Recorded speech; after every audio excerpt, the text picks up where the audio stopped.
is one of my 18 audiobooks that I own. It made 82 sales last month on all. Hey guys, in this video we're going to talk about the toxic effect from iron, which is in a lot of grains, which I know you're not eating, but you probably know people who do. So what they do with grains like breads, pasta, cereal, they fortify them in the United States, Canada, and Britain, and other countries, but not a lot of the European countries. But anyway, if you're getting exposed to too much iron, it could be a big problem for several reasons. Number one, iron is attracted to damaged tissue in the body. So if you have high levels of insulin and you have inflammation and you have insulin resistance and you have problems with the heart, the brain, the kidneys, for example, the nervous system, well, iron goes into those areas and it oxidizes the tissues, which kind of rusts them out. It just rots them out. Just like in your car, you have this rust. So it oxidizes tissues, including the fat layer around the nervous system and the brain as well. So these metals accumulate without the ability to get rid of them. So the problem with excess iron is you can only get rid of like 1.2 milligrams a day. Yet people are... Hello everyone, I'm Rich, and I recently learned that I have iron overload, a condition otherwise known as hemochromatosis. So in this video, I want to share my story of what led to my diagnosis, what I learned about iron overload after I knew I had it, and how my treatment has been going so far, which involves weekly phlebotomies. It doesn't sound good, it's hard to pronounce, and let me tell you, it's even harder to go through. Actually, it's not that hard, I'm dealing with it okay.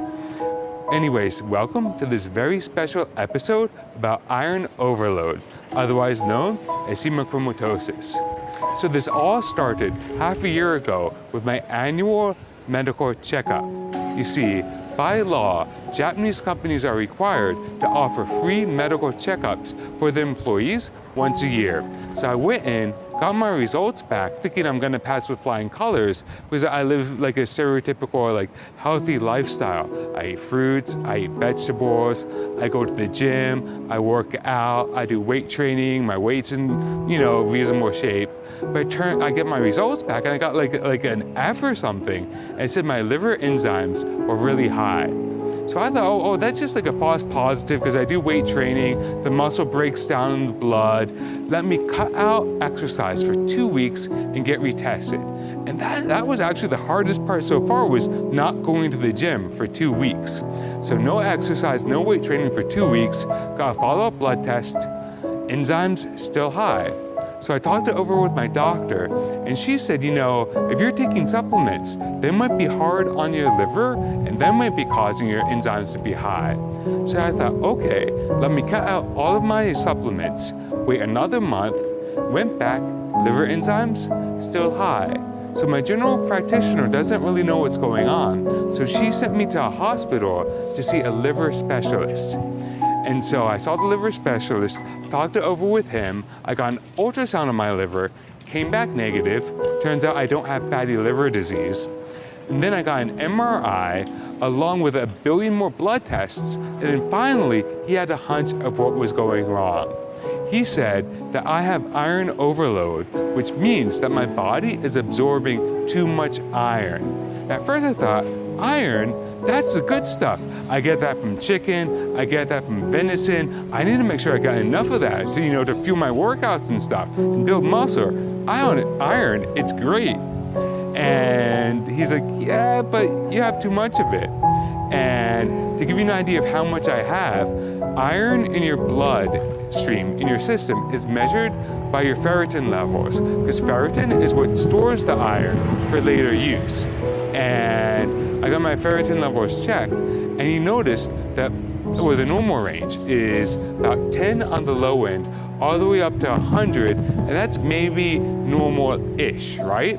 Mine were at 600, almost 700, which is really high. And if you get to 1,000, that's kind of like the break point, where if you go beyond that, you're at a lot higher risk for cancer and really bad things. Because what happens is the ferritin ends up storing the extra iron in your organs, such as your liver or your heart. You know, places where iron shouldn't be. And that iron turns into fiber, which leads to fibrosis, which leads to all sorts of not cool stuff, right? So I said, all right, doctor, what do you recommend I do? He's like, well, I want to make sure this is what's actually happening. So I want to give you a liver biopsy. Don't worry, it's easy. We just take this like, really thin needle, stick it in you, and pull out a piece of your liver. No problem. You'll be here overnight, go back, you know, next day, no worries. I'm like, yeah, there's worries here. Okay, so suppose your hunch is correct. Then what happens? He said, oh, we'll just start taking out your blood and we'll put you on some drugs. Like, whoa. Hold on a second. I don't want to go under the knife. I do not want to go on any drugs. And whatever you're talking about, like taking out blood or whatever, like I don't really understand what you mean. And so I have a very internal locus of control. That means I feel like what happens in my life as a result of the actions that I've taken in my life. So if I have high iron, I thought that I must be eating too much iron, which is pretty obvious. I was eating a lot of venison and a lot of chicken. So I told the doctor, okay, let me see if I can fix this with my diet. Give me a month, I'll change my diet, change my lifestyle, and let me get back to you. And he was a little hesitant, but he's like, you know, it's not an emergency. See what you can do and come back, right? So I went home and I'm like, all right, I had him a come to Jesus meeting. Let's make a change. I'm willing to do anything I can to avoid going under the knife. Sauna to sweat out iron. Will it work? Well, I don't know. Let me try it. Cold showers to increase my circulation to get the blood flowing. Maybe get rid of some of the iron that way. Does that even work? Does that count? Well, I don't know. Let me try it. And of course, I changed my diet. No more venison, no more delicious, tender Hokkaido venison. Nope, no more. Greatly reduced the chicken I eat as well. And we've got my protein more from eggs, from yogurt, and cottage cheese. Also make sure I'm eating enough healthy fats to support my hormones. Because my number one goal in life right now is to get things back in track, to get my liver enzymes back in track, and to get my ferritin levels down. So this is not the time to be in a caloric deficit. No way. I'm not even weighing myself, nothing like that. I got to get my health back first. And so, as I've adjusted my diet, I also learned that there's two kinds of iron, heme iron and non-heme iron. Non-heme iron is found in fruits and vegetables, and heme iron is found in meat, such as chicken and especially red meat like venison. Actually, venison was number one on the list of heme iron foods. And so, the non-heme iron found in fruits and vegetables, that's actually more difficult for your body to absorb, which might be why some vegetarians, some vegans have low iron, even though they eat fruits and vegetables, which are actually high in iron. It's because that iron is non-heme iron and more difficult for your body to absorb.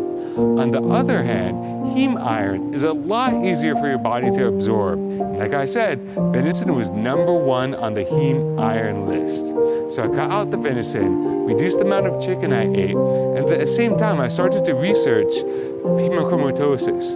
And it turns out that there's hereditary hemochromatosis, where you get a gene, or you could have a gene, that makes it so your body doesn't know how much iron it's actually absorbing, and you end up absorbing too much. Perhaps due to evolution, there was a time when this could have been beneficial, such as time of famine. But now it's not time of famine, so I don't need the extra iron. But my body doesn't know that, so it's stored a lot. And this is hereditary, especially for Caucasians or people from Northern European descent. And my dad actually went for a blood test, and it turns out he is an unaffected carrier of hemochromatosis. So there's a pretty big chance, not big chance, maybe like 1 in 8 or whatever it is, but there's a chance that I've inherited hemochromatosis from my dad, even though he wasn't affected. At the same time I'm researching this disease, it turns out phlebotomy, bloodletting, or as I like to call it, just leeching, because that's a lot easier, leeching, one word, right? where they take out blood and then your body needs to use the stored iron to replace the blood that you lost. And that's like the standard treatment for iron overload. And so I'm like, okay, I can do that by myself. So I went to the Red Cross Blood Donation Center in Yurakucho, and it turns out I have really low blood pressure.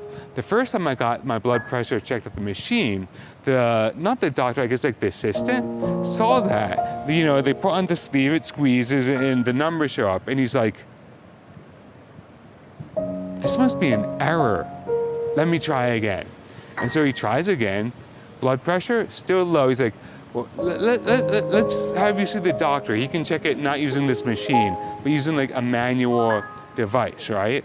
So I go see the doctor, he checks my blood pressure, pumps it up, and he's like, are you okay? It's not like hard, it's not like tsurai your life, you're not like tired or anything. I'm like, no, I feel fine. He's like, your blood pressure is really low. Are you sure you're okay? I'm like, no, I'm fine. But they wouldn't let me donate. My blood pressure was too low. So I'm like, okay, I want to get rid of the blood. I want the leach and the phlebotomies. Let me go back to the liver specialist. But this time, with my get out of biopsy free card. I had printed out the lab results that my dad got that showed that he was likely an unaffected carrier of hemochromatosis. Showed that to the liver specialist. He's like, oh, okay. So now that you have this, we can skip the biopsy and go straight to phlebotomy. Great, sign me up, right? And so my liver specialist was also concerned about my low blood pressure.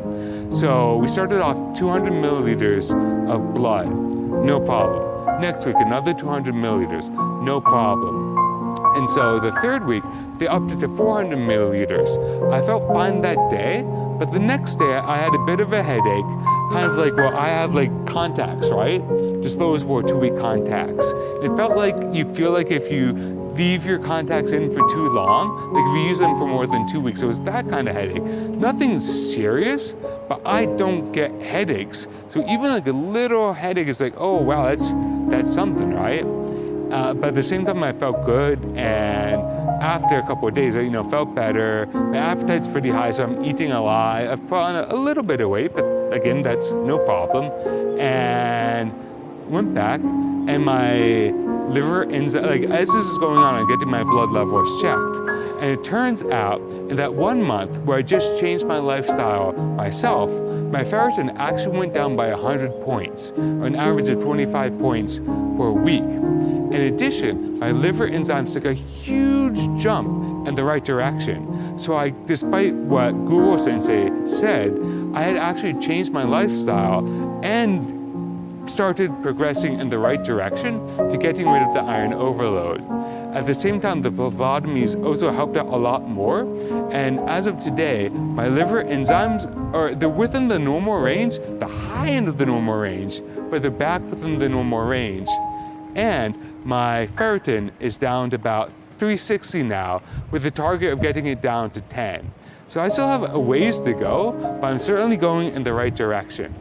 And I made this video to increase awareness of iron overload. I'm really thankful for my doctor for finding it out, because even doctors in America, where it could be hereditary, there's more Caucasians in America than there are in Japan. Maybe there should be more cases of hereditary hemochromatosis in America than Japan. My doctor here in Japan recognized it and found it out, and I'm really, really thankful for that.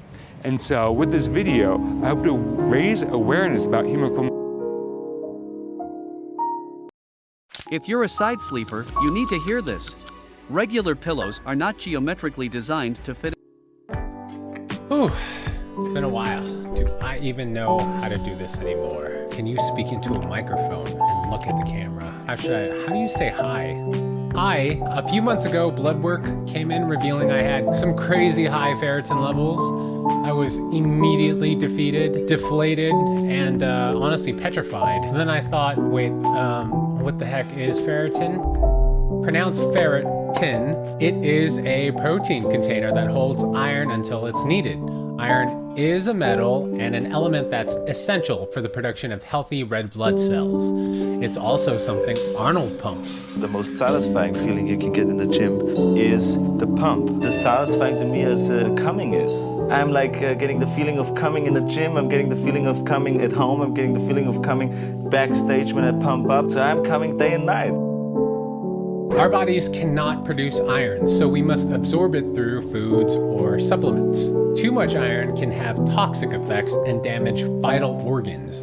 Ferritin acts kind of like a buffer or reserve, holding onto excess or unused iron until it's needed. A common cause of high ferritin levels is a genetic condition called hemochromatosis, which is something you can test for.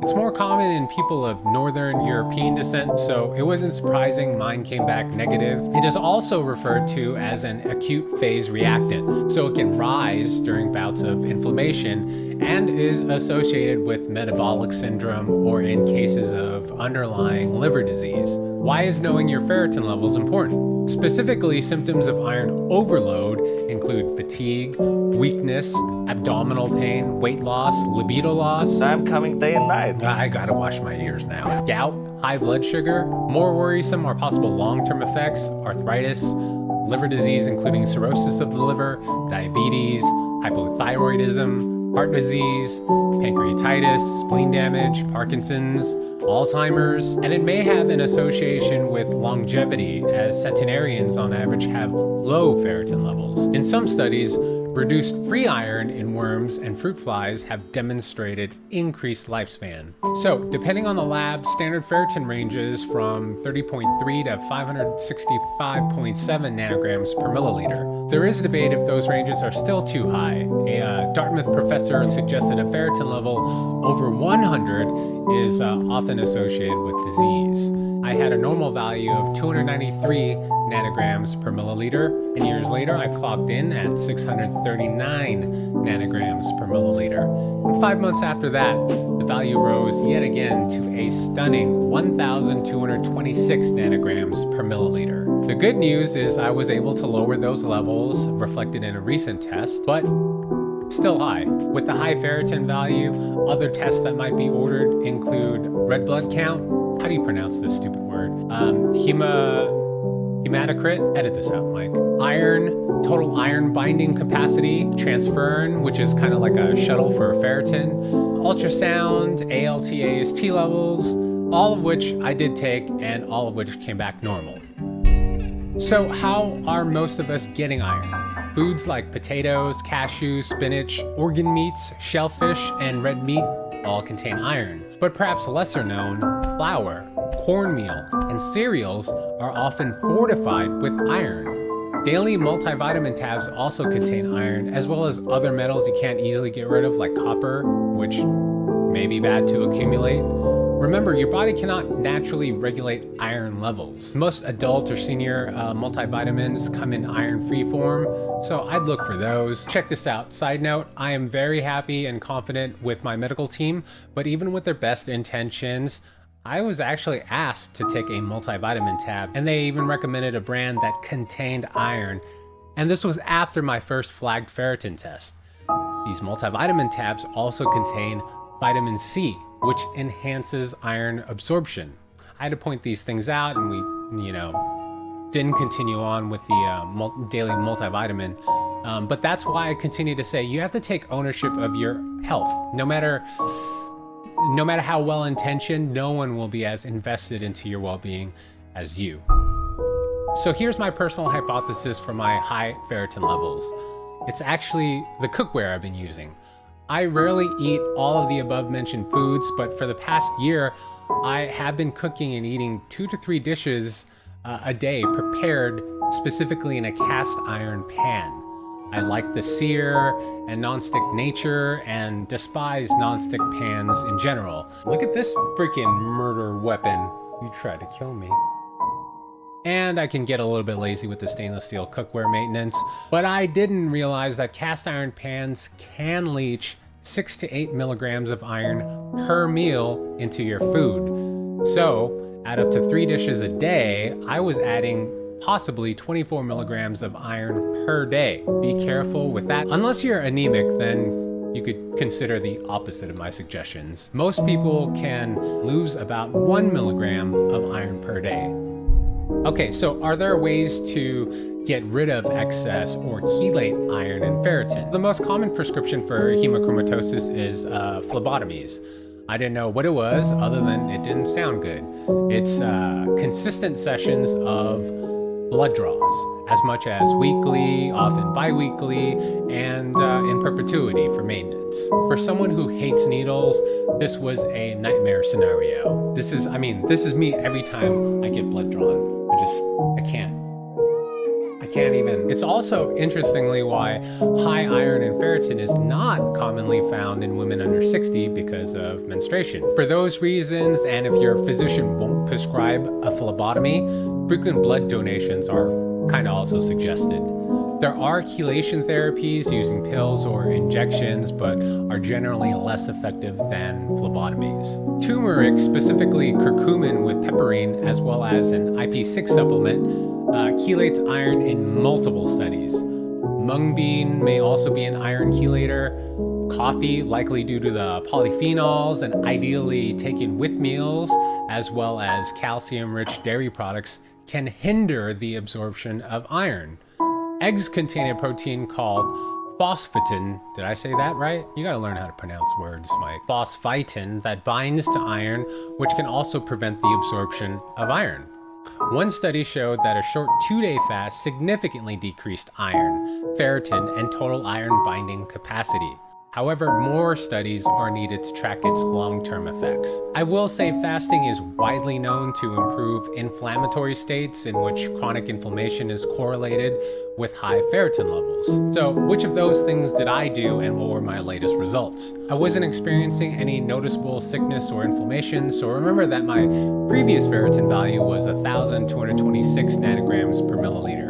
After a little over a month of a regimen of 450 milligrams of curcumin daily, loads of turmeric in my cooking, and complete ceasing use of the old cast iron pan, my values recently came in at 730 nanograms per milliliter. I also continued time-restricted feeding with random 2 to 3 day fasts whenever I felt like it. I think the next step for me is, since I had some success, I'll be adding IP6 supplements, because those values, while dramatically lower, are still extremely high. I may still need phlebotomies until these values get to within range. Even then, my physician may not want to continue it into the ideal range near 100 nanograms per milliliter. In that case, blood donations or, I don't know, suddenly getting periods might be the only ways for me. And I'm also not sure which is more realistic. All right, so it's tough to weigh. This right here is one of my 18 audiobooks that I own. It made 82 sales last month on all. Through the noise. These days it seems like everything is made to be of the utmost importance, and everything is the root cause to everything. I see it in my news feeds. It's D deficiency one week, then vitamin B. Coffee will make you live longer. Stress will kill you. A little wine is good for the heart. Any amount of alcohol will kill brain cells. We need more zinc. It's gluten. It's sleep. It's meat. This odd vegetable superfood cures cancer. The consumerism aspect is just nuts, and you can just about find a study or physician to support in practically any argument. What I think it does show is that we are complex systems and many things play a role. To what degree depends on the individual. So, should you worry about ferritin and get a test? Well, men start accumulating iron after 18 years old, and it does usually take quite a while to build up. So maybe if you're nearing 30 or a woman after menopause, I might consider a test. If you're dealing with fatigue, have insulin resistance, inflammatory symptoms, or metabolic syndrome, you might want to have your ferritin levels checked. I'd also be cautious of the good old family cast iron cookware. Unless you have a deficiency, then it actually might be a valuable tool. I hadn't experienced any symptoms directly related to ferritin, and it wasn't even known to me what it was until my test results were flagged. I've come to learn that high levels can cause major damage to vital organs, and conversely, low levels are often associated with longevity. Even in cases analogous to mine, where everything else comes back normal and negative, Having high ferritin levels is kind of like sitting on dynamite, where if glycated, can turn into major issues.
So I want to talk about inositol. Okay, inositol is one of the B vitamins. It's vitamin B8.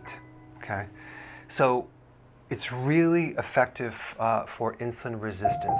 Now, this doesn't mean you can actually take this without fixing the diet, but I'm talking with the necessary change of healthy ketosis and intermittent fasting. Adding inositol could really greatly help you if you have pretty severe insulin resistance. One of the things that this has been known to help is polycystic ovarian syndrome and acne. Why? Because it improves insulin resistance, which is high insulin, which actually causes this in the first place. So by lowering insulin, you could definitely reduce the conversion into androgens, and that's what this condition is. It's high levels of androgens. You get facial hair, hair loss, deeper voice. So you can improve the ovarian function with inositol. Okay.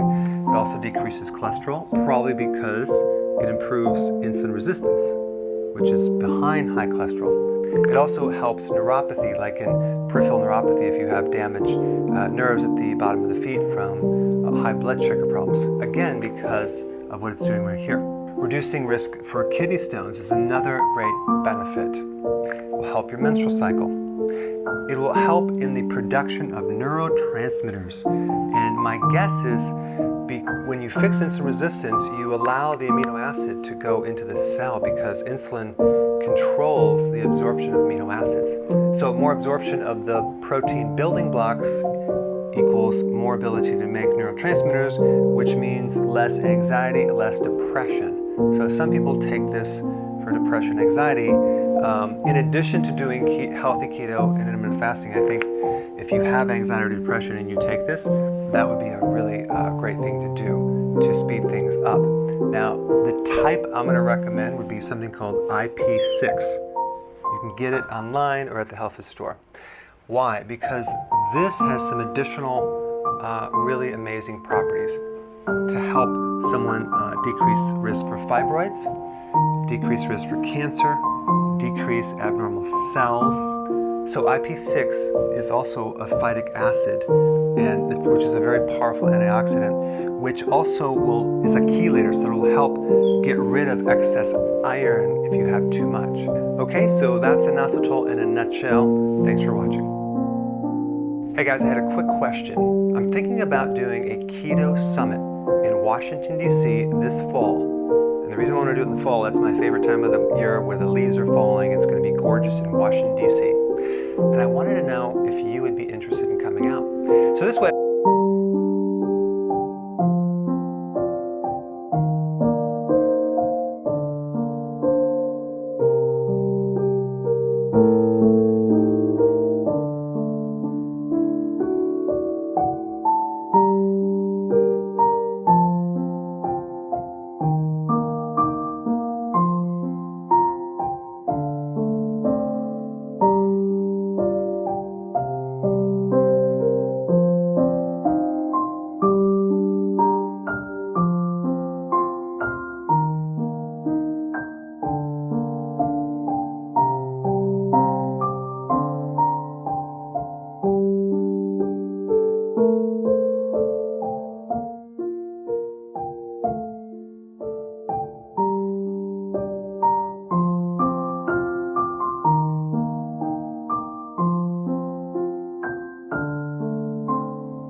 his knees.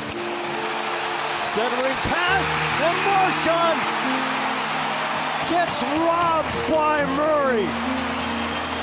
Feed from Charlie Coyle. Starts in the neutral zone. Pastrnak fights through the stick check. Gets back up, and he makes a nice play. The overcommit by the Leafs on the puck leaves open space in the middle of the offensive zone. Charlie Coyle steps on the ice on the line change and delivers. Kept him off for 2 games. And each of these 5 forwards has a specific skill set that can really hurt you on the power play.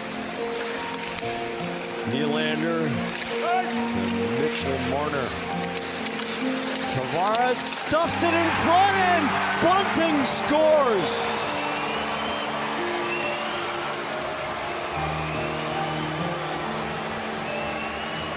Make sure it's onside.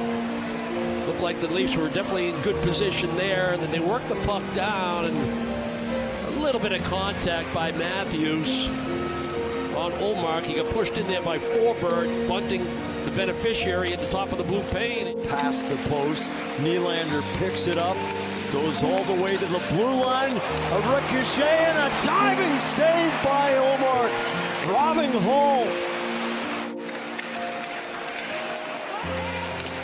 Takes it past the blue line. Frederick. Glove save by Murray. Bangs it through the corner. Pastrnak, the backhand intended for Bergeron. Grzelcyk low for McAvoy to Marchand. And Murray does the Murray thing again. Lindholm beats Nylander to the puck. Bunting closes. Matthews robbed by Ullmark. Ullmark's stick is in the corner as the Bruins vacate the zone. Ullmark still without his stick. Marchand winds around. Timmins finds Bergeron. The game is tied. Stick in that situation, but he didn't. And then how about that pass from Brad Marchand? It was Bergeron that forced the turnover on one side of the ice, right there. Just get your stick in there, disrupt the play by Riley, and then go to the front of the net with your stick on the ice. Toronto has the best second period goal difference in the league, and Brad Marchand told Razor in between periods. Brandon Carlo steps in front. Ball. Serpentine route through the center zone and he scores!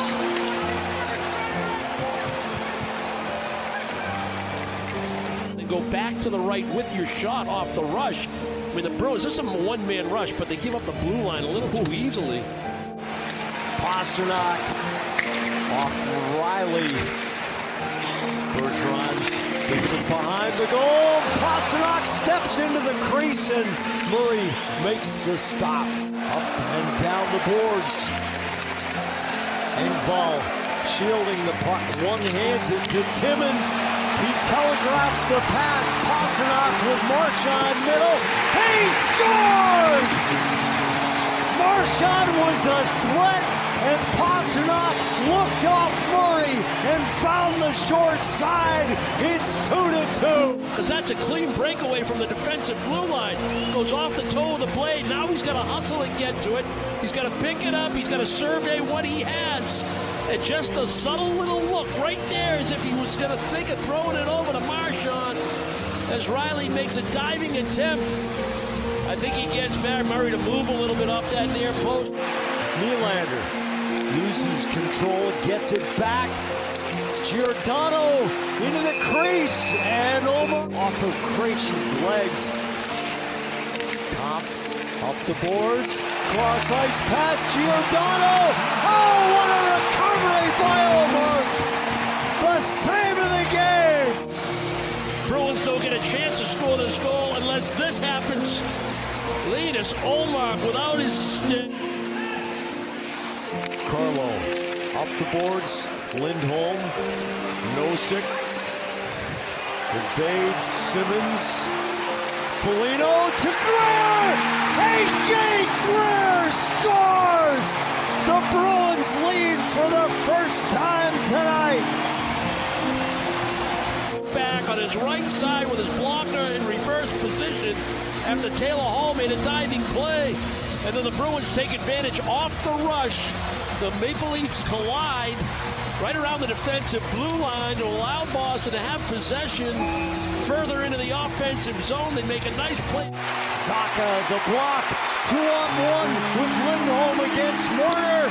Lindholm, Saka hit the post. How's your entertainment factor?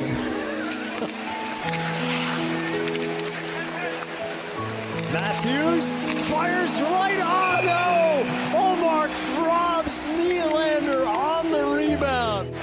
Smith gains the line. Taylor Hall, the drop pass cross ice to Coyle. Lindholm to Coyle. He goes for the wraparound and Murray has the leg down.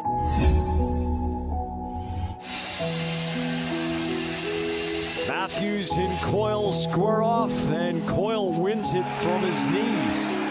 McAvoy, Marchand off Marner's stick, and Matthews proves he has some baseball talent. Bunting to Matthews, he closes and roasts the puck over Ullmark. What a shot! What a shift. 3-3. Bats the puck out of midair back in the defensive zone, and then the steal up ice. Not sure if Ullmark was looking for a penalty, got a little chop on the hands of the puck carrier, but it created the turnover. Was that Marner that made that play, or was it, yeah? And there's your Selly, letting the crowd know, hey, we're very much in this game, and I just shelled one short side. Campus Lindholm to Pasternak, blocked by Sandin. Here's Michael Bunting, and Omar denies him. A lot, and it's an effective play, but if you're that player, the forward that's out high, turnovers are not allowed.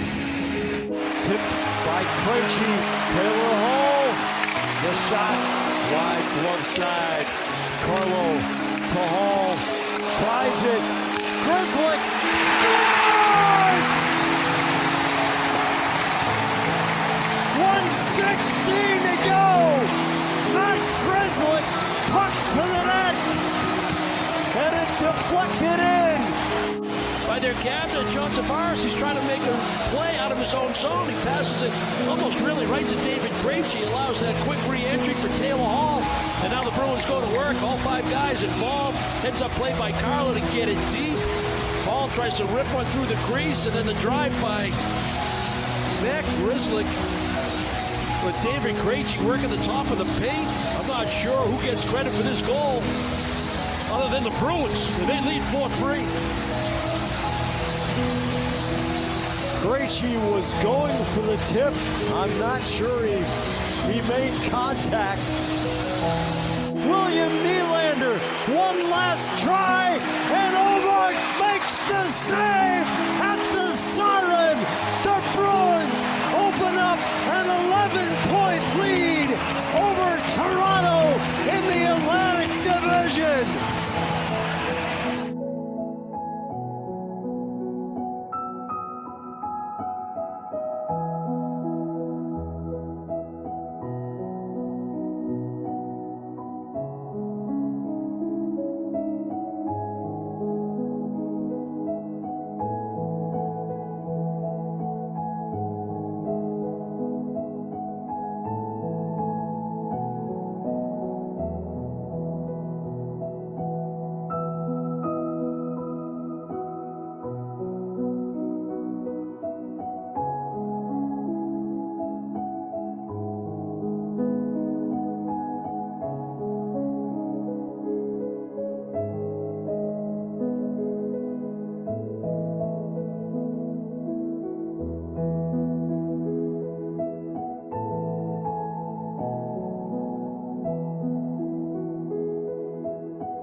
Hey, great.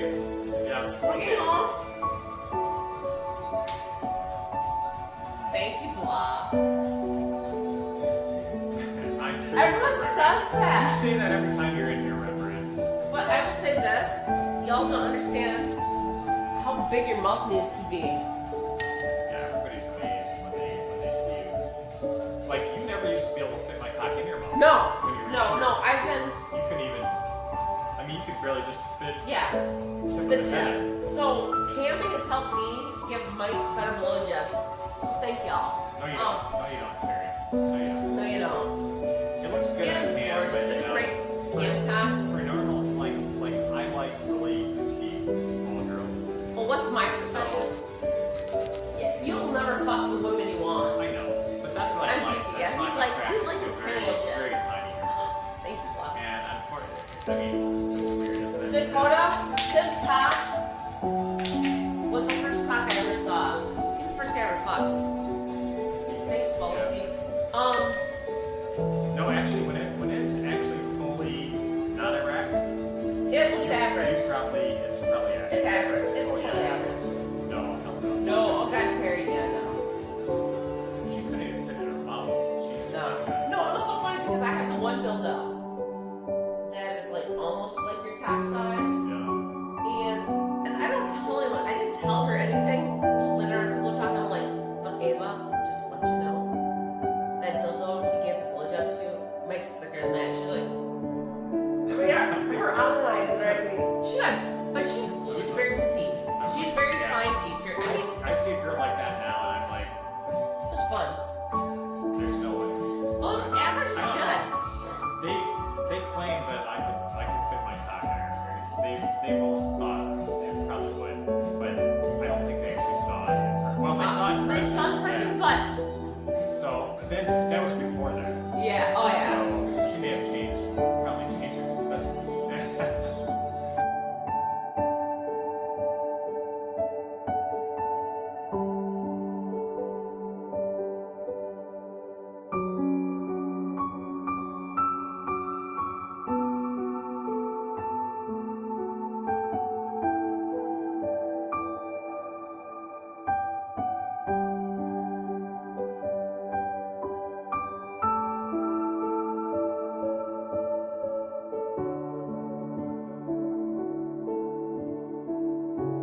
If you want a chance to win big, you got a lotto. Get a 15.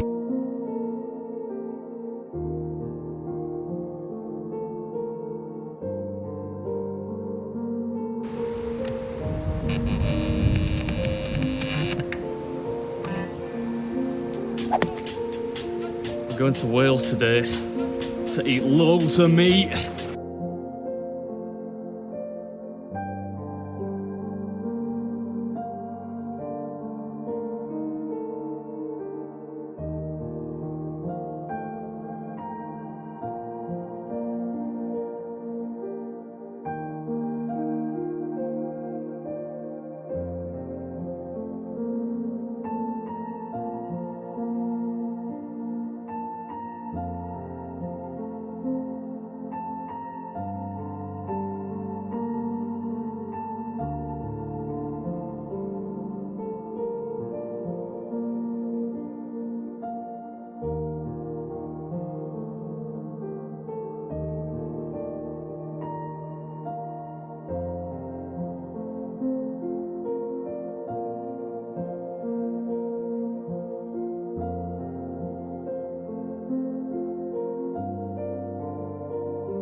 Les Dennis!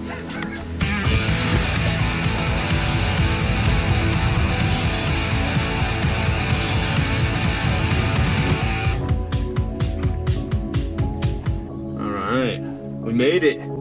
The mountain air. Come on, guy, you can give these people air! From that line from Total Recall. The Schwarzenegger version, not the Colin Farrell version, obviously. Yeah, what a god awful day. Hi, I'm here for your like a big mixed grill challenge. Yes, we do. So it's 16 ounce steak, 16 ounce gammon, 2 chickens, 4 pork sticks, 2 lamb chops, 4 jumbo sausage, 4 eggs, garden peas, onion rings and chips. Okay. I suppose I look forward to losing 60 quid. This is what's on the agenda today. Pretty giant mixed grill. Look at the size of those sausages. That's like the one that that evil guy from Game of Thrones, Wiggles, the infamous internet meme. Right here. Whoa, look at that. Oh, the chips too. The chips and the onion rings. Yeah, there's a lot of chips in there. You won't eat all that. I won't eat all that? You don't think so? No? I wouldn't underestimate him. Look at you laughing at me. I can't literally go in. I don't know, that's a lot of meat. Look at the size of the sausages. Is there any chance I could get some gravy? Do you have gravy? Northern boys, we love gravy, you know. Tredegar? Tredegar. I always think that Welsh town names sound like they should be in Lord of the Rings. Anyway, I'm at a place called the Mountain Air, which is kind of like it's a pub, right? Yeah. Pub that does pub grub in South Wales. I'm having a bash at. Does it have a special name, or was it like the Mighty? The Mighty Mountain Air Mixed Grill. It's a good name. Lots of alliteration in there. And it contains gammon, eggs, big sausages, steak. Is that there 2 types of steak? There's rump steak, there's lamb chops, Lamb pork chops. steak, chicken. Peas, onion rings, and loads of chips, naturally. If you finish it inside An hour. 1 hour, It's free. it's on the house. Right, okay. Yeah, I'm ready. 3, 2, 1, go. Start with the sausages. Don't look at me. Don't look at me. Yeah, something about looking a person right in the eye as they handle a sausage like that just doesn't feel quite right, does it? What's up, everybody? Welcome back to another episode. And today I'm coming to you from the lush green hills of South Wales, and we're doing battle with the Mountain Air's Mighty Mixed Grill Challenge. Those sausages were pretty good, so I'm going to leave one to the end because I get the feeling the worst part of this is going to be the chicken breast. Yeah, you're not wrong. That's why I had the rare presence of mind to order up some gravy. And we're gonna need it because straight up grilled chicken breast is not my idea of fun. I'm going straight into the gravy.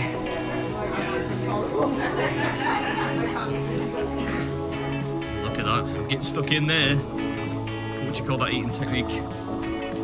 Prehistoric? That's probably the only word for it. But this thing hasn't been beaten, and table manners aren't gonna help. That should be the toughest part down.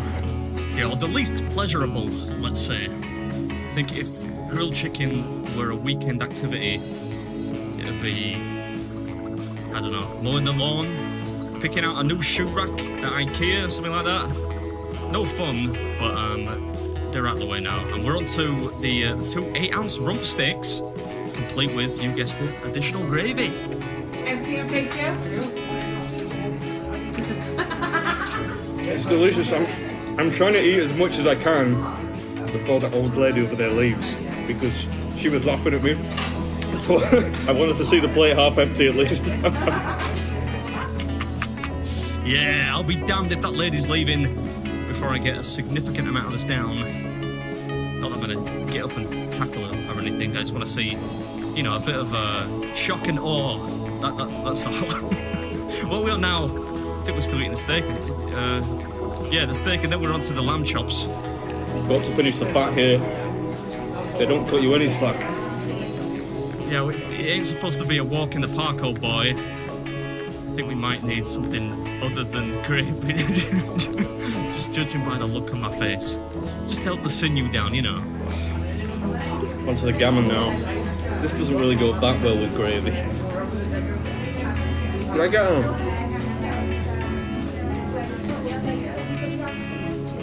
Do you guys have any applesauce? This is a wedge of gammon.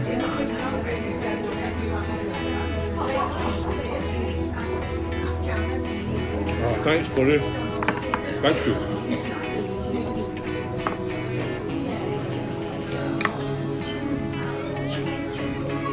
That's going to come handy for the pork chops. Strong assist there from that young chap with the applesauce. we're gonna need something sweet because the salt is starting to get to me a bit now, and the 16-ounce gammon steak is not helping. I'm leaving those to end. They're gonna make me blow.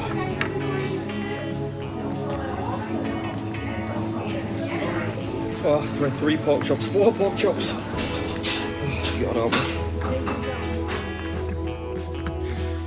I don't know, 17 minutes in, it's probably a bit early for supplication to the gods, mate. We've made a dent at least now, though. There's still a lot to go, so hopefully the applesauce does the trick. Oh, and a tactical Diet Coke on deck too. We're pulling out all the tricks today, all the tricks. It's really dark in here now. Hope this all looks alright.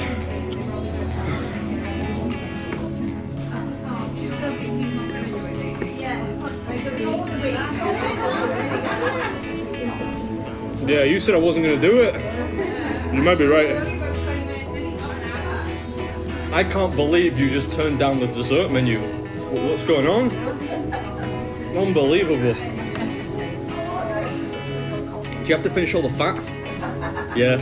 No. Well, I've eaten half of it now. I thought I read that you had to eat it all. Yeah, well, there's no turning back now.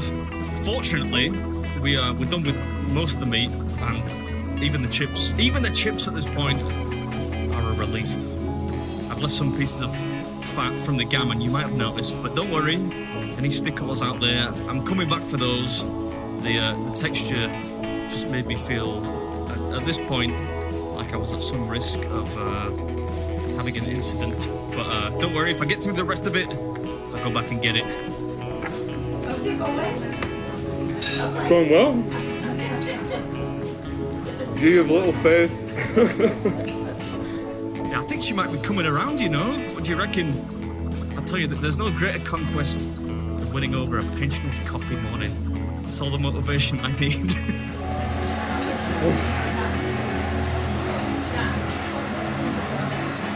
It's a slog, man. Thankfully, the onion rings were pretty delicious.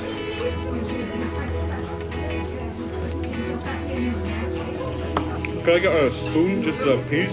Thank you. Are you guys enjoying your meal? Sorry that you've got to do this.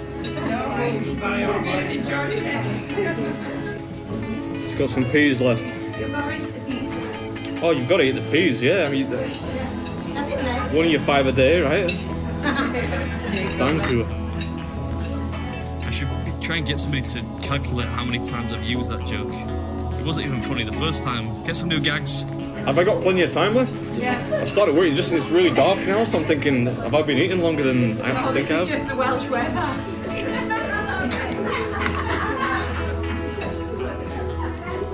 Yes, I don't know whether you could tell, but it's noticeably darker now. Looks like I shot this in sepia or something. But it made me lose track of how long I've been eating. Are you just sat there laughing at me? I remember this lady. Sadly didn't catch her on the old table cam, but there was a person right at the back of the room, barely laughing at me, huffing and heaving, trying to get these last few mouthfuls of peas down. Now we just got to content with the remaining pork rind, which was not pleasant.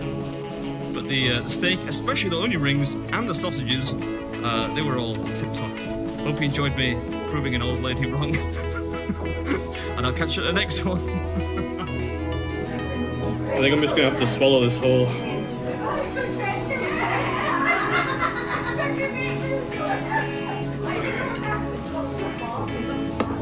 I left this to the end because the texture was making me almost heave.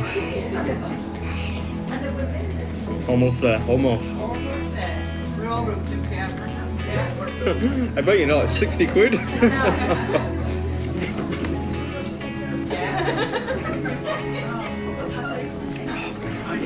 Oh.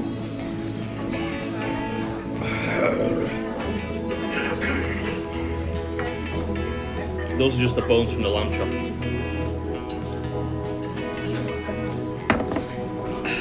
Well done. Is that right? Oh, you gave me a round of applause in there. Okay. Oh, what the heck? I can't believe it already. I feel No, you're not the only one. Right, let me have a look at this dessert cabinet.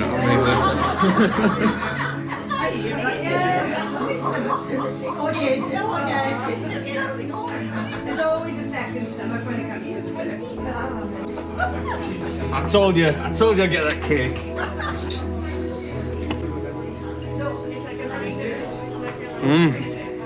Yummy. That took some effort. Thank you Alright, so much. no worries. I love your shoes as well. Bright pink. I used to have some football boots just like that actually. Yeah, mate. Let's go on to see you. Oh, do you watch the videos? Yeah, all the time.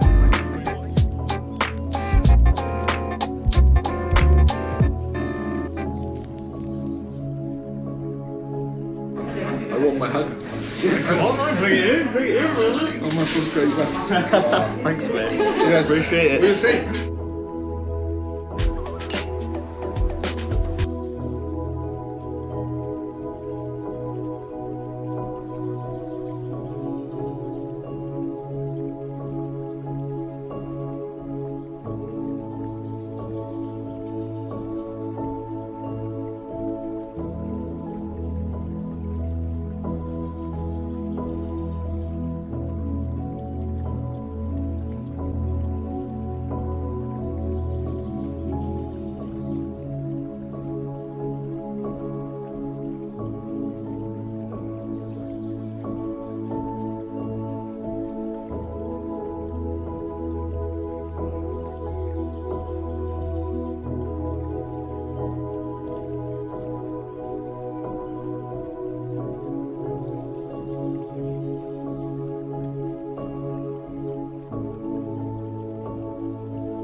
You will not know this, but I was supposed to be the first non-student speaker for the proposition. I've now been the fourth, which means that I now have to thank all the previous speakers for making my best points for me.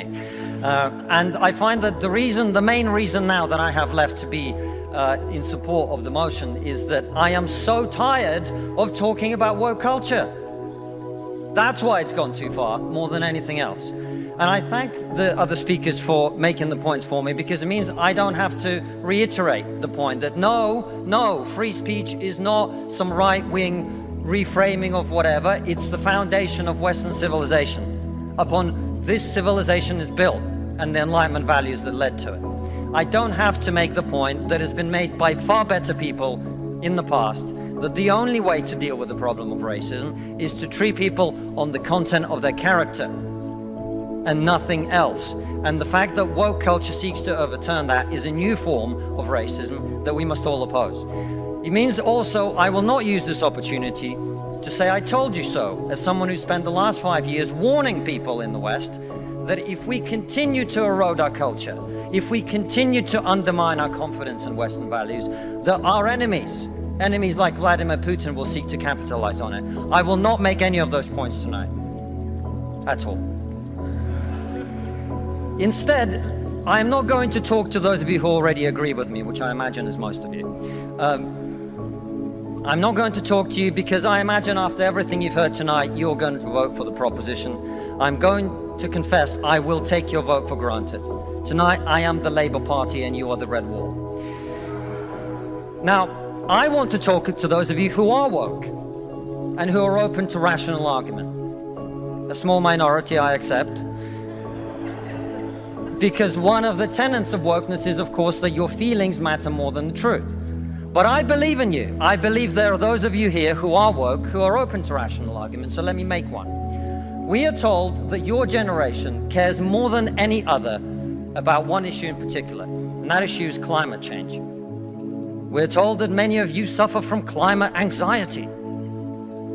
You wish to save the planet. And for tonight, and tonight only, I will join you. I will join you in worshipping at the feet of St. Greta of climate change. Let us all accept right here, right now, that we are living through a climate emergency and our stocks of polar bears are running extremely low. I join you in this view. I truly do. Now, what are we to do about this huge problem facing humanity? What can we in Britain do? We can only do one thing. You know why?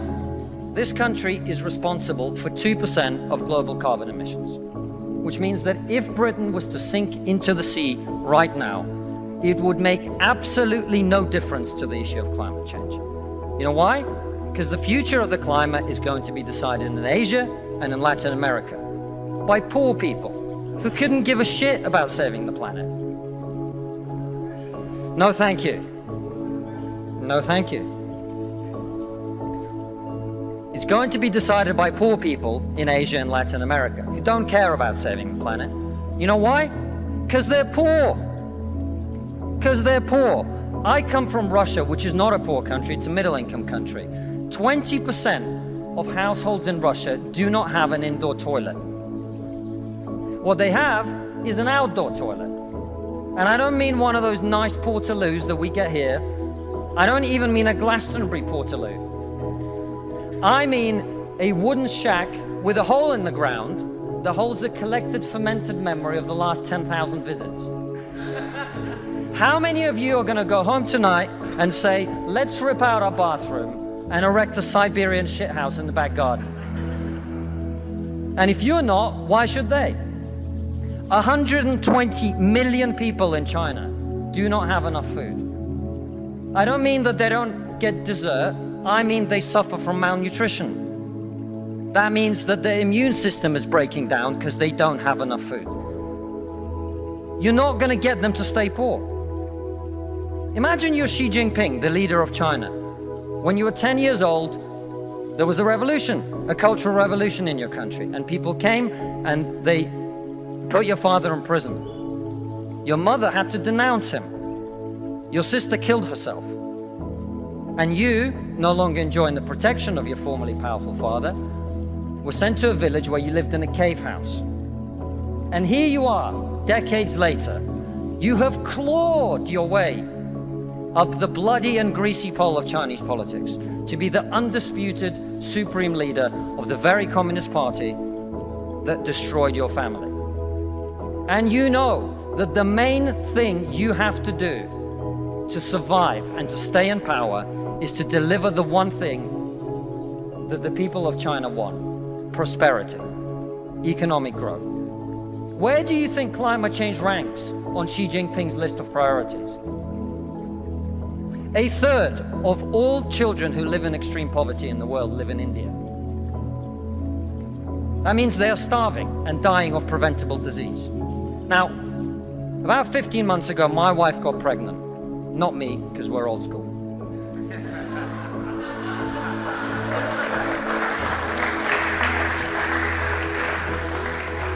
And for 9 months, we talked about what our boy would look like, what he might do when he grows up. We looked at baby scans and videos on YouTube about what the fetus looks like at 9 months and 12 months and 20 months. And eventually he was born.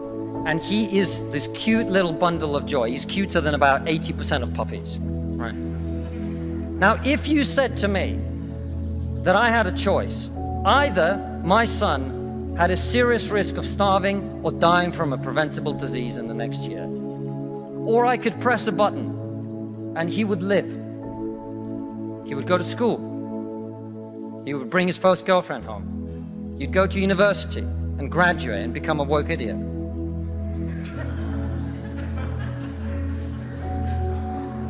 And then he'd get a job and get married and have children and become a man. But all I have to do is press this button. And for every day of my son's life, a giant plume of CO2 is going to get released into the atmosphere. Now, you're all very young, and most of you are not parents. Let me tell you something.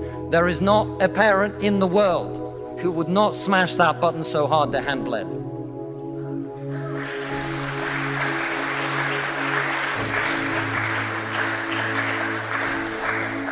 You are not going to get these people to stay poor. You're not even going to get them to not want to be richer. And so, I put it to you, ladies and gentlemen, there is only one thing we can do in this country to stop climate change. And that is to make scientific and technological breakthroughs that will create the clean energy that is not only clean, but also cheap. And no, thank you. And I want everyone to get home on time today, which is not going to happen. And the only thing that wokeness has to offer in exchange is to brainwash bright young minds like you to believe that you are victims, to believe that you have no agency, to believe that what you must do to improve the world is to complain, is to protest, is to throw soup on paintings. And we on this side of the house are not on this side of the house because we do not wish to improve the world. We sit on this side of the house because we know that the way to improve the world is to work, is to create, it is to build. And the problem with woke culture is that it's trained too many young minds like yours to forget about that. Thank you very much.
intentions to read. Shopping at Costco can feel like the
next best thing to shoplifting. Here's why Costco's Kirkland Signature products are such a steal. Contrary to popular belief, Costco just doesn't slap its Kirkland Signature label on any and every product it can get its hands on. The warehouse famously only sells about 3,800 products at any given time, with that number including a combination of Kirkland Signature and name brand products. Even a similar wholesale club like BJ's typically has nearly double the number of products on its shelves at a given time. It means that every Kirkland Signature product that ends up on the shelves was carefully thought out and researched before the store decided to sell it in bulk. That also ends up translating to customers trusting the brand, because Costco has taken out the guesswork for them by telling them that anything with the in-house label is a high-quality product. The attention to detail goes even further, particularly when it comes to keeping supply chain costs as low as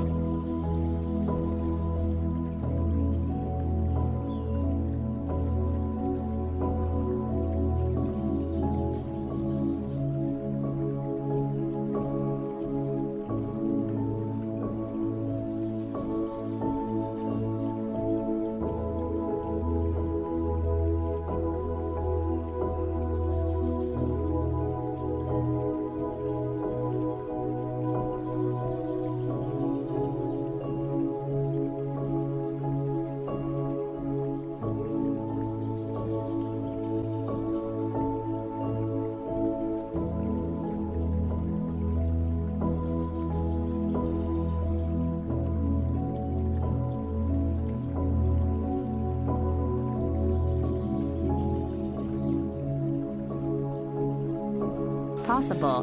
That was the thought process behind the 2014 decision to change the shape of Kirkland Signature cashew jars. By switching from a round container to a square-shaped jar for the nuts, the manufacturer could fit a larger amount of product onto every truck.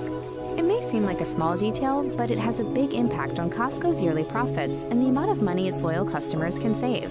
Because at Costco, you save money. Kirkland Signature is a humble brand in appearance and has been a staple on the shelves since Costco began selling all of its privately labeled products under the brand name in 1995. The name pays homage to Kirkland, Washington, which was the original location of Costco's headquarters. The decision to create one cohesive brand helped with brand recognition among Costco customers and was a money-saving measure. Costco only has to have one uniform packaging for everything, foregoing the need for large marketing strategists and designers. Additionally, Costco doesn't need to fund extensive legal operations for trademarking and approving different brand names for products in various categories. It's one brand that attempts to appeal to all members, and it's a method that's succeeding, considering Kirkland's $59 billion in sales in 2021 alone. There's also a psychology behind keeping the customer's options limited. By only offering one or two options for items in most categories like cereal or dish soap, customers are encouraged to buy more. They don't have to put much thought into every purchase, taking some of the work out of a mundane shopping trip. Additionally, research shows that customers are more often unsatisfied with a purchase if they had to choose from a wide variety of brands. A huge portion of the products customers will find on Costco shelves are simply labeled with the Kirkland Signature brand like typical generic products at any average grocery store. But certain items are often labeled with both Kirkland Signature and a large name brand company to create a quality product for a low price that is exclusive to customers who are Costco members. One of the easiest partnerships to recognize is Starbucks Kirkland Signature House Blend, which is sold in 2.5-pound bags. Some of the other co-branded products include Reynolds aluminum foil, Jelly Belly jelly beans, and Ocean Spray cranberry juice. These types of partnerships ultimately help Costco save on shelf space by offering a name brand and generic version of a product all in one. It's a far cry from the early iterations of generic store products seen in the 1970s that weren't marketed to customers as trusted items, giving them the stigma of being low-quality products in comparison to familiar names. Costco doesn't see sales split between two different brands and gives the customer one single option to pick up while perusing.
up on the first page of Google might not be the best for everyone.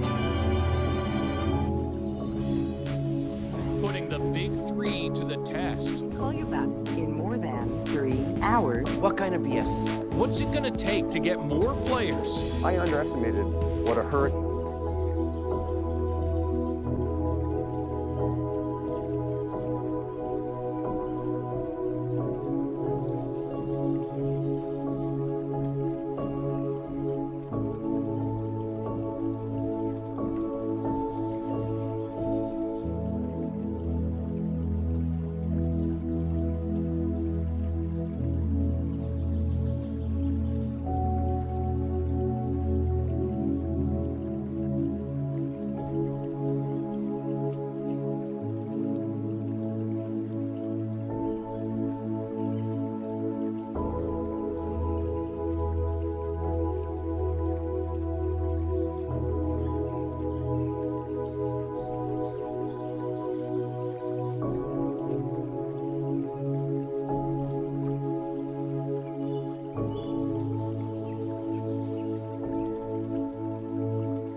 I was going to be going up against. With so few phone companies, it's up to us to ring up some deals.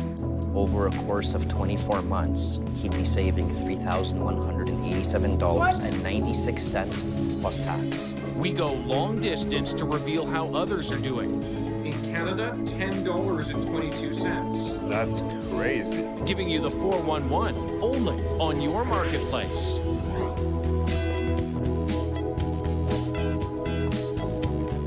These three Canadians are looking to slash their sky-high cell bills.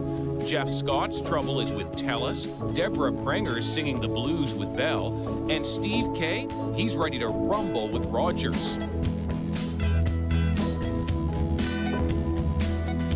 Come on in, everyone. Thanks very much for helping us out today. Here to help them, veteran negotiator Mohammed Halabi. You're actually a professional cell phone plan negotiator. Yes, This is what you do for a living. For a living. And you've done it for years. For years. That's why I've lost my hair. Today, it starts with our own call center.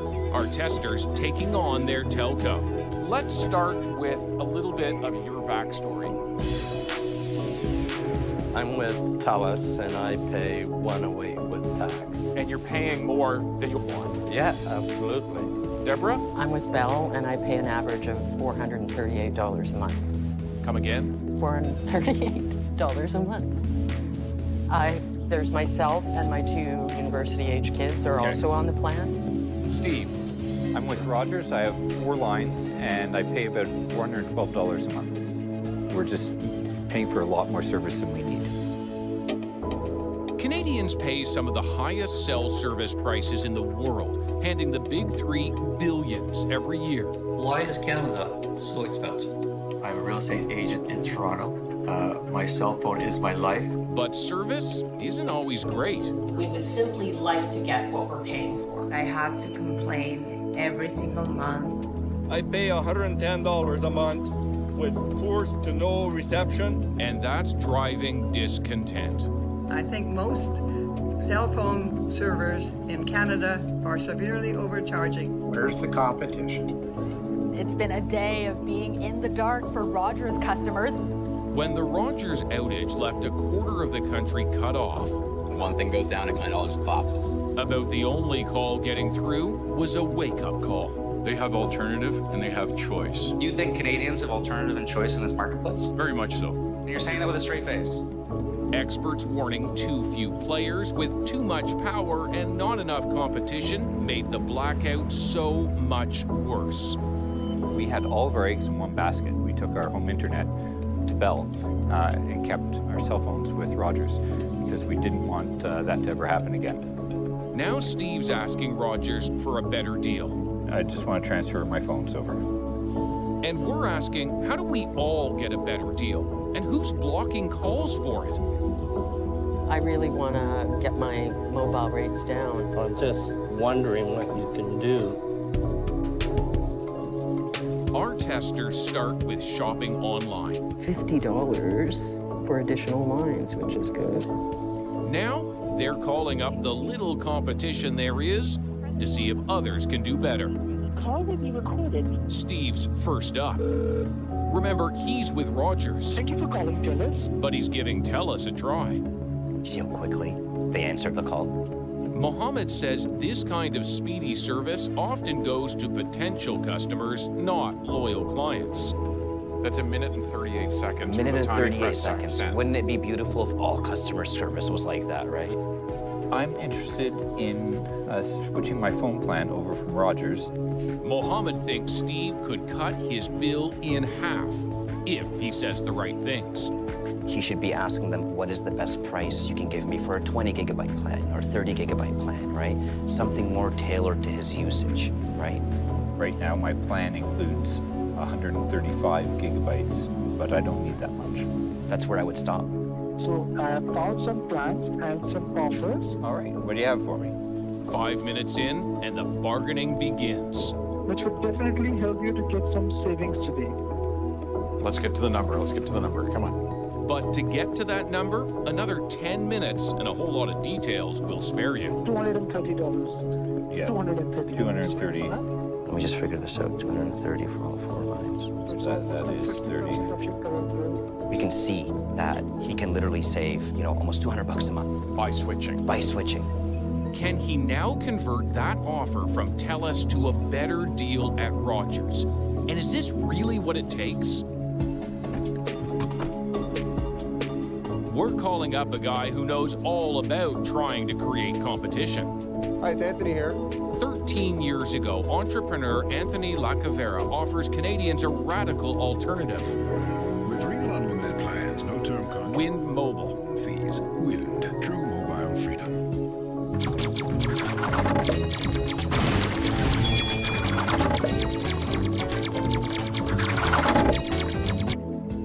Wireless networks are as important as roads to the future of the Canadian economy. Wind doesn't offer cable, internet, or landlines like the big three. They don't want you to cut the cord. They want you to stay on your cable service, stay on your home phone service. But Wind's devoted only to cutting cell costs. Doing so, he says, pushes companies to lower their prices too. Anthony. David, good to see you. Good to see you. Yeah, let's take a look. All right. What's going on here with two towers, same site? Well, unfortunately, Canada is one of the only countries in the world that hasn't figured out how to share towers. Not sharing can drive up costs. They were required to share towers with us. We built 1,564 cell sites across the country with Wind. We shared one tower successfully. One. And so even though it's supposed to be mandated tower sharing. He says new competitors would have a better shot if the rules were enforced, but they're not.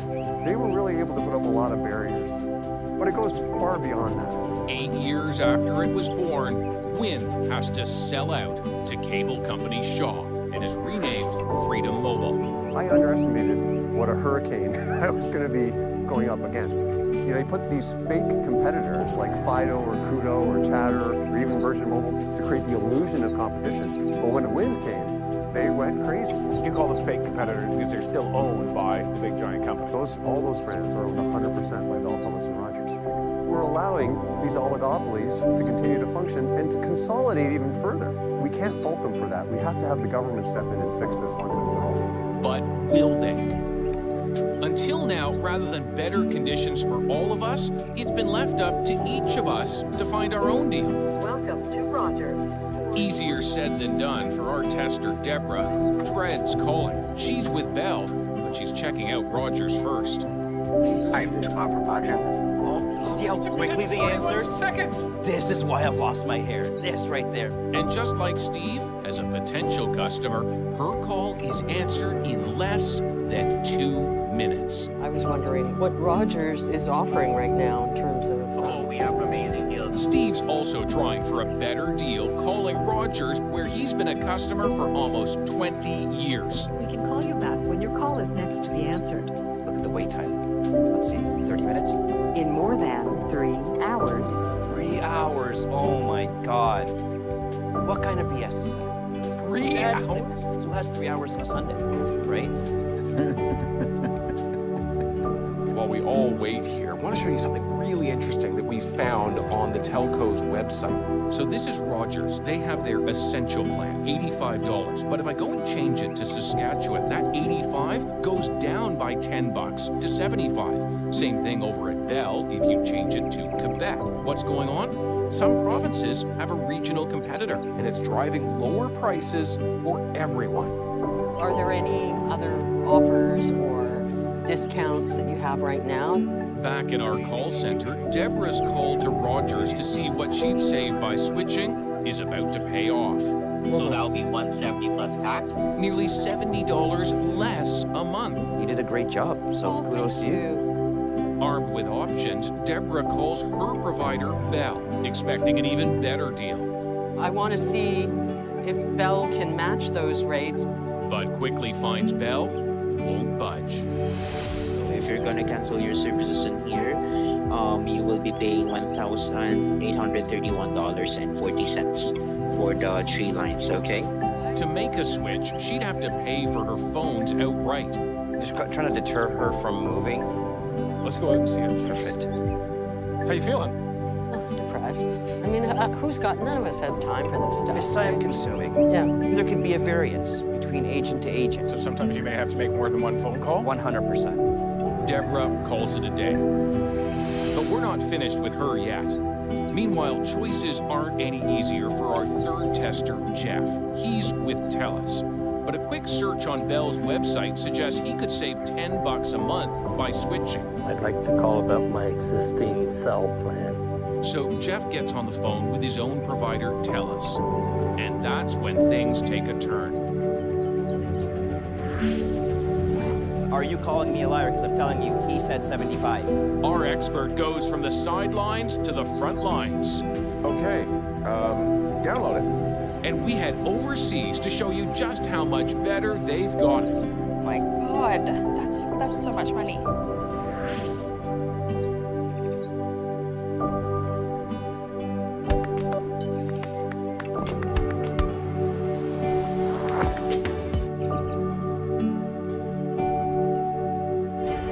This is your marketplace.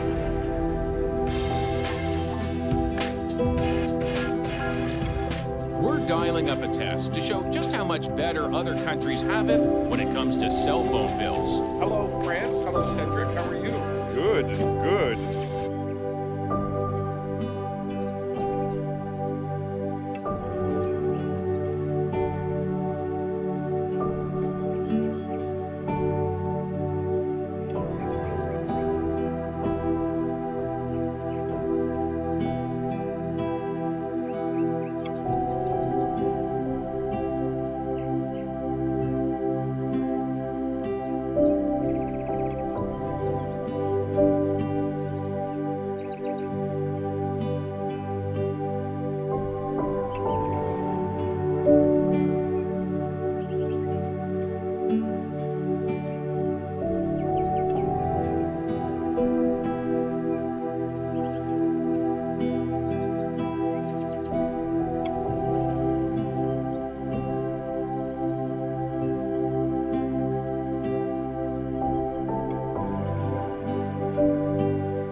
Hi, Isabel. Hi, Australia. Hi, how are you? I'm well. Hello, Ireland. Hi, Theo. How are you? Good, how are you? I'm very well. In Canada, we've been conditioned to avoid using our data, but to foreigners, that's a foreign concept. I don't even bat an eye if I'm on or off Wi-Fi, like it doesn't matter. To find out how much more we pay, we're asking these 3 testers to do 3 everyday things. Scroll through Instagram. I've arrived at Instagram. Download a Marketplace episode from YouTube. So I will download. And a whole season of Wednesday from Netflix. How's that download going? All done.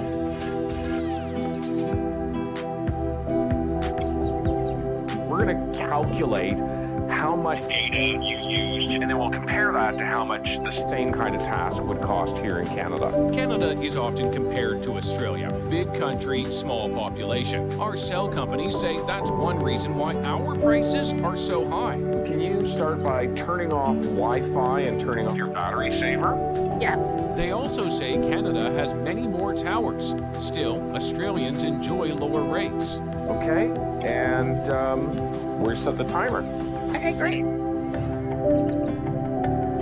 In Canada, high prices have been in the spotlight for decades. The CRTC has been pretty favorable towards big telecom. The most recent case study, Rogers' planned takeover of Shaw and the sale of Freedom Mobile to Quebec's Videotron. My job is to drive for lower prices for Canadians. The players promise it'll mean more competition and lower prices for mobile phone customers. But the people in charge of regulating competition can't seem to agree on what's best. Our minister? He's waiting until the legal case is resolved. You'd like to make a payment arrangement? No. With little competition, it's up to us to try to create competition. I think he's struggling a bit with the prompting. So Jeff Scott's been shopping around. Sorry, I didn't catch that. He's calling his provider TELUS, armed with info from the competition. If you still need to speak to an agent, too. Wireless negotiator Mohammed Halabi thinks Jeff deserves a better deal. Can you go lower, please? Let me just Tell him you have no contract. Tell him there's plans out there that are like half the price that suit you. So the best option to go lower would be a $15 savings off your monthly rate. Sounds great, but his monthly bill has been yo-yoing for years. The issue for Jeff is he lives right along the border, and sometimes his phone picks up the U.S. tower. Our expert uses that for leverage. It's nice of you that you've offered him some reduction here, to bring the plan to about $78. Is that correct? Bring it down to $75. Have you got credited back for your charges for the U.S. when you weren't in the U.S.? Infrequently, when I've called. When you've called. Yeah. So that's another thing. We'd like to open up a case regarding this unjustified roaming charges. I can only go back as far as 30 days. And then he ups the ante again, asking to speak to a manager. Hi, Mohammed, I have my colleague on the line. How are you doing today? I'm not that happy right now. As the call escalates, so do tempers when the TELUS manager puts the onus on Jeff for his roaming woes. There have been several times that I believe Jeffrey has been informed that how to prevent these charges. I'm not going to accept that. He's being charged for something he doesn't use. In Canada, I expect the charges credited back. He hasn't gone to the U.S. He deserves his money back. With no resolution on roaming, talk returns to the monthly plan. It is $80, my friend. Okay, no. I'm not your friend. The only plan that we have costs $80. There's nothing below that. Okay, but I'm telling you, are you calling me a liar? Because I'm telling you, he said 75. Did he say 75? I would like this call escalated. I'm not happy with your service. I would like to speak to your supervisor. Yeah, I can request for a call back. Excellent. The turnaround time is 72 hours. No one ever calls back. Showing up on the first page of Google might not be the best for everyone. But our other tester, Steve, is having more luck. He's finding all the good deals for me, I bet. His 3-hour wait with Rogers ends up way less, and so is the offer he's hearing. Rogers tells us it devotes most of its resources to loyal customers like Steve. How close are we to being ready to talk here? Okay. Remember, he's tested the waters with TELUS, and it offered to cut his bill in half. He's putting pressure on him. Yeah, that's good. Now, Rogers seems willing to play ball. It'll be $225 plus taxes. In case if it's an automatic payment, it'll be $5 less, which is $220 plus taxes per month. So, Mansing, I think I'd like to take the offer that you put out there. Here's competition at work. There we go. How much has he saved? He's going to save almost $4,000 over the course of 2 years. And all of us could do this. All of us can do this. We could.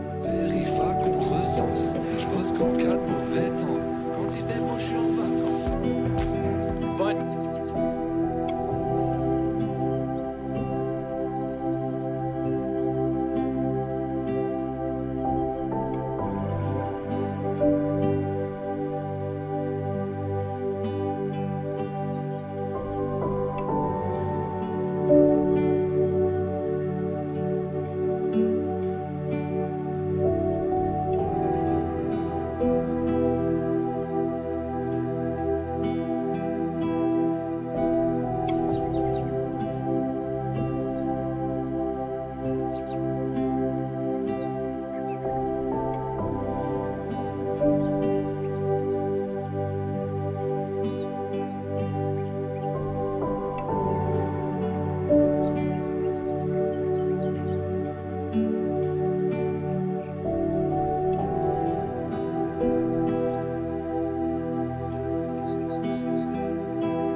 in other countries, there's no need. Consider across the pond, where Parisians don't have to demand better prices, they're just lower from the get-go. All right, if you can search CBC Marketplace inflation. Yes, my favorite show. Cedric is originally from Quebec. Okay, so the video is downloaded. His new home enjoys some of the best cell service and cheapest rates in all of Europe. How would you compare the different cell phone systems?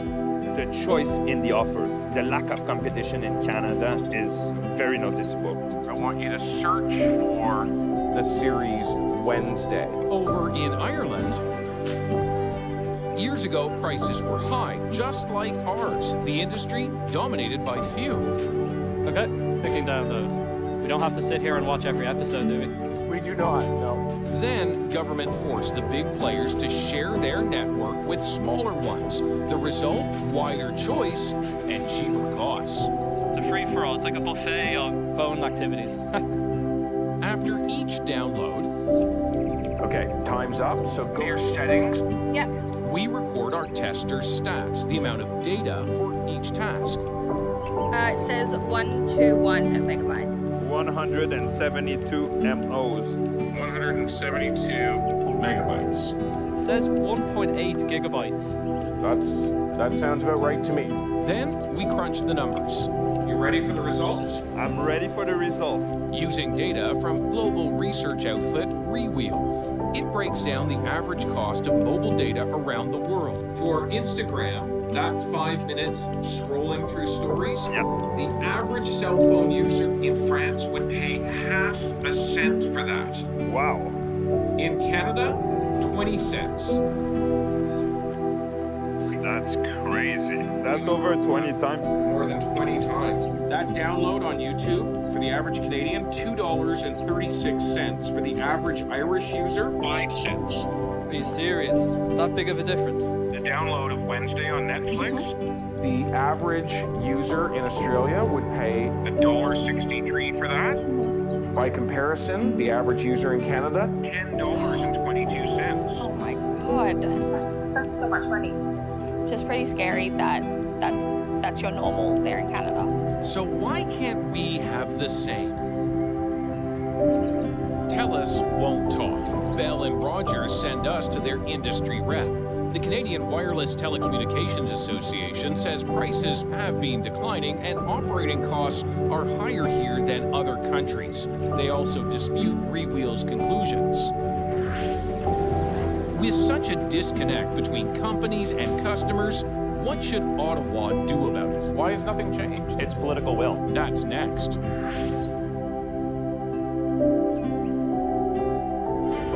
This is your marketplace.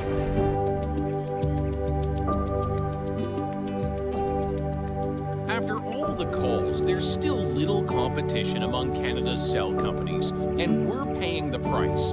So what could the feds do? We are right in here. New Democrat MP Brian Massey says the big three have had it too good for too long. How politically powerful are the big three? Very powerful. It's clear. I mean, they're the number one lobbyers on the Hill, and they basically have a revolving door. And when the feds try to take action, it falls short. They finally did some carve-outs for smaller players so that they can actually get into the market, but then they haven't protected them after that, so they get gobbled up by the big incumbents later on. So even when we've opened up to actually try to create competition, we never followed through. Why has nothing changed? It's political will. At the end of the day, we need to have a stronger consumer protection model, and Canadians are just waking up to that. The buck really stops with Industry Minister François-Philippe Champagne. He says the feds are working for affordable service, but acknowledges more work needs to be done. We asked for an interview. His office says no. Meanwhile, Jeff Scott's still waiting to hear from TELUS. And Deborah, she takes Mohammed's advice and calls Bell again. This time, a different agent gets her a better deal. $55 less a month. I would hope that the cell phone providers pay attention to this and take action themselves and start, giving better options for their existing customers, especially who have helped make them to what they are today. Or we can educate Canadians, I think, and the more people understand that this doesn't need to be this way.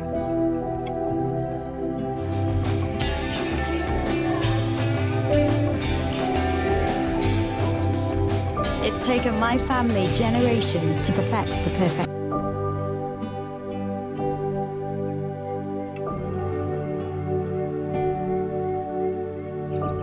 So if you want to start losing weight, you also might want to do this 5-second ice twist before you go to bed tonight. Counting up the cost of living. Peanut butter. Have you bought peanut butter lately? Paying more and getting less. I'm very annoyed. I just might stop buying them. And giving extra everywhere you go. Am I supposed to tip for a loaf of bread? So why isn't there more help? You think that there should be more transparency around how prices are set? The Inflation Survival Guide, only on your marketplace.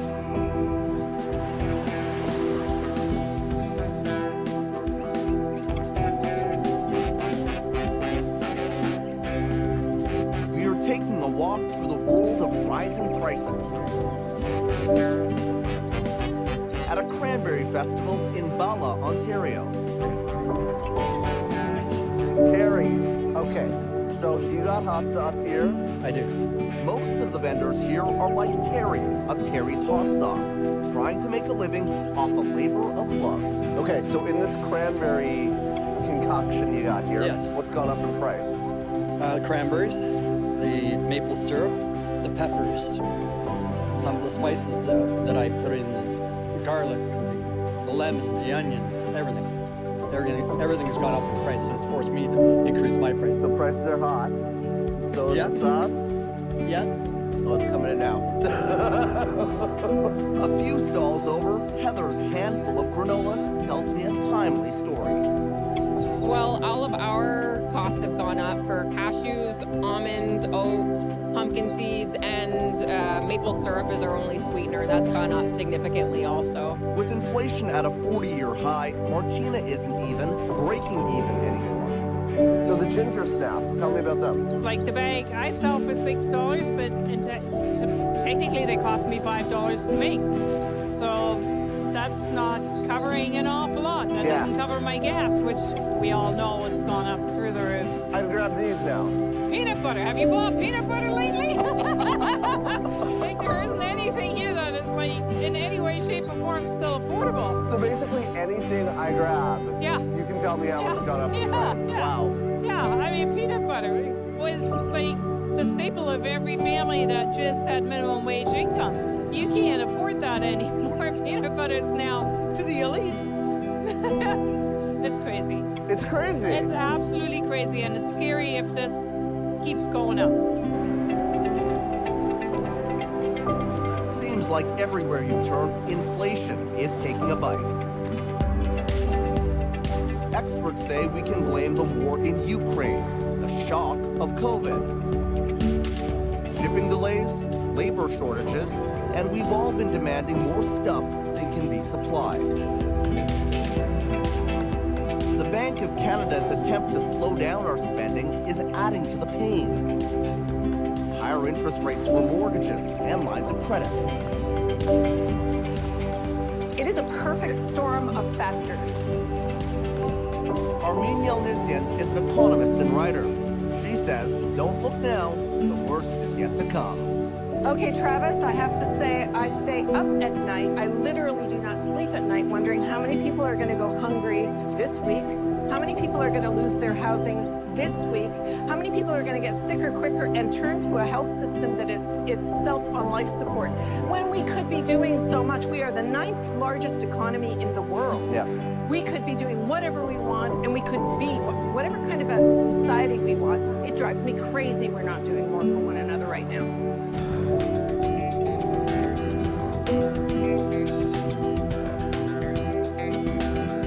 Nowhere is the cost of living being felt more than at the supermarket.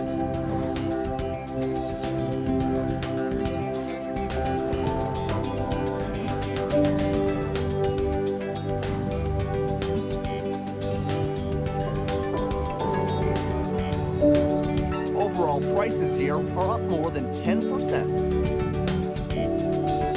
And it's not just that prices are going up, products are shrinking down.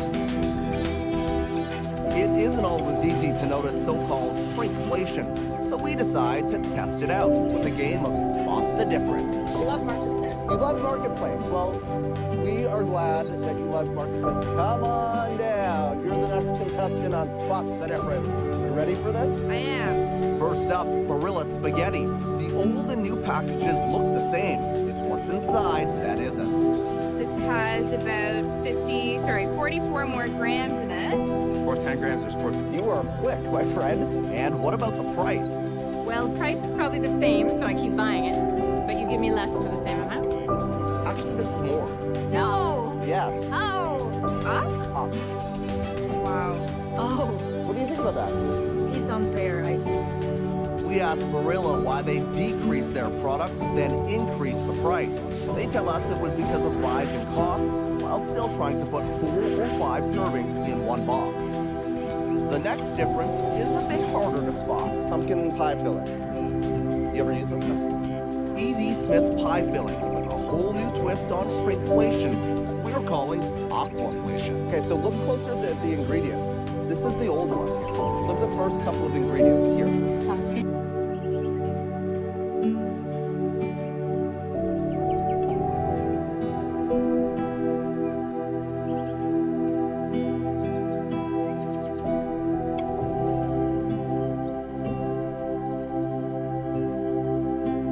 Sugar, vegetable oil, pumpkin sugar, water. Oh, yeah. They changed oil to water. Pumpkin sugar, vegetable oil, pumpkin sugar, water. No vegetable oil. It's way farther down the list.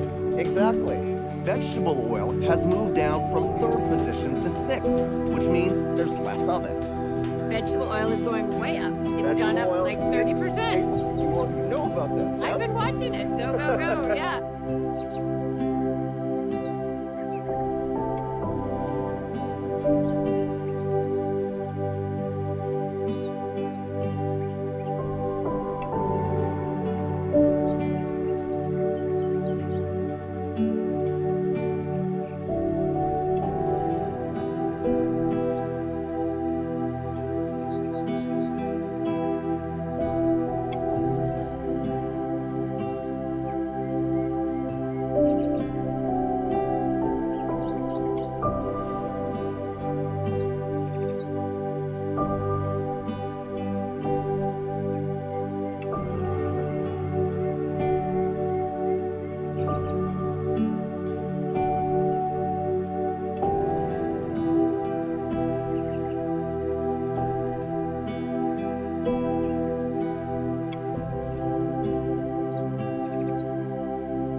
From the TV screen to public service, Mr. Speaker. David Onley spent most of his life in the public eye. After a long and success-filled career as a reporter and anchor for City TV, A middle-aged woman was caught shoplifting after she stuffed a frozen chicken into her bra and fainted from the cold. he was appointed Lieutenant Governor of Ontario in 2007. He hosted the late Queen Elizabeth when she visited the province, and the Midland native always did the job with grace. He was determined to fight for a more inclusive society, but he was kind and he was gentle, and he was always willing to work with anyone who was on side. Onley was the 28th Lieutenant Governor of Ontario and became the first ever with a physical disability caused by polio. My dream is of a province where disability and rights are advanced, not only for those with classically defined physical disabilities such as mine, but also for those so-called invisible disabilities. His advocacy was considered monumental. David paved the way for many people with disabilities to believe that they too could act in roles of leadership. His interwoven paths of journalism and being a mainstay at Queen's Park led him to be admired by many. After the broadcasting portion of his career, what struck me about getting to know him just a little bit by covering him at Queen's Park was his warmth and his sense of humor, a very, very quick wit. With a deep and burgeoning legacy in life, nothing was more outstanding than Onley's character to those who knew him. He did it with so much dignity and so much grace. He's inspired many people, including myself, to follow in his path. Flags are at half-mast to honor the former Lieutenant Governor. David Onley is survived by his wife Ruth Ann and 3 sons. He was 72. Amar Khan, Global News.